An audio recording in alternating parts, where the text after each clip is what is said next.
तो नमस्ते प्रणाम स्वागत बरुआ सबके राइटर के राज के चैनल पर। और सब बताइए आप सब कैसन बानी। उम्मीद करते हैं रउआ सभी बढ़िया होखब अच्छा होखब।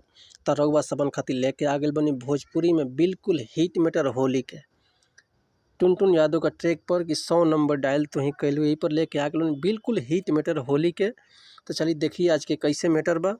ऐसे पहले कहब रउआ सबसे कि अगर वह गायकी में इंटरेस्ट बा, नया नया मेटर के तलाश में बानी, नया नया मेटर वह सबके नहीं मिलत, बढ़िया से गायकी नहीं कर पाओत।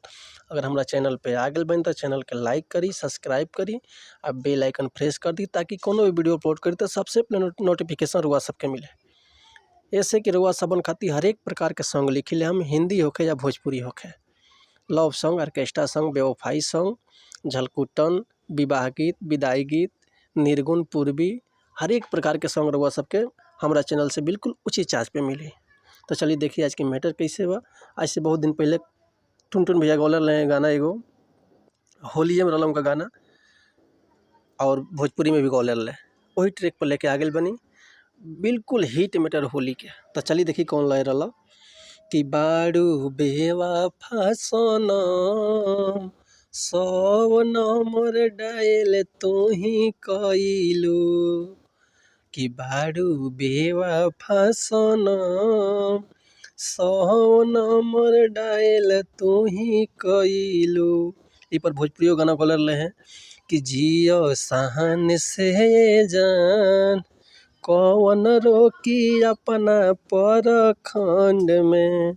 तो यही पे लेके आगे रउआ सबन खातिर बिल्कुल हिट मेटर होली के। तो चलिए देखिए कि कैसे गावक बा, ये रउआ सबन के हम गा के बताओ तनी। देखिए कैसे गावक बा कि बारू होली में अकेल, अरे डाली के पुआ में तोहरा तेल, बारू होली में अकेल, तोर मजनुआ के होई गहिले जे, कि बारू होली में अकेल, डाली के पुआ में तोहरा तेल, बारू होली में अकेल। अब तू के करा संगे खेलबू धूर खेल, अब तू के करा संगे खेलबू धूर खेल, कि बारू होली में अकेल, डाली के पुआ में तहरा तेल, बारू होली में अकेल।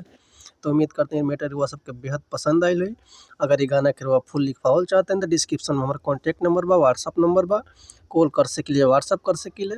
रउआ सबन के बिल्कुल उचित चार्ज पे फुल गाना मिल जाए।